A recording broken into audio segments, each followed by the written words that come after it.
In an article from the New York Times titled "Make It So, Star Trek and Its Debt to Revolutionary Socialism," quote, Alexander Bogdanov, an early political rival of Lenin's, wrote Red Star, a utopian novel about a communist colony on Mars, where everything was held in common and lifespans were greatly extended through the use of parabiosis, the mutual sharing of blood. Bogdanov proposed a program of God-building, which would replace the rituals and myths of the Orthodox Church through creation of an atheistic religion. These biocosmist immortalists, as they were known, believed that socialist scientists, freed from the constraints of the capitalist profit motive, would discover how to abolish death and bring back their comrades. Lenin's corpse remains preserved for the occasion, end quote.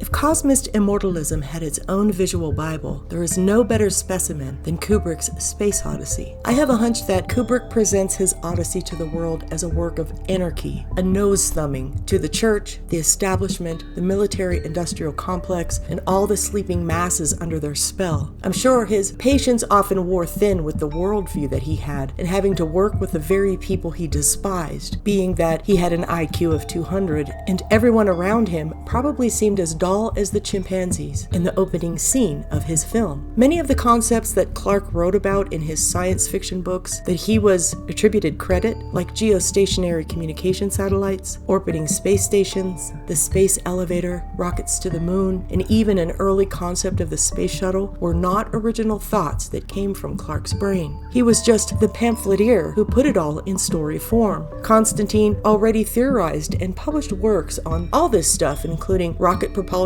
space exploration, and orbiting human habitats, decades before Clarke began clacking away at his Remington Deluxe.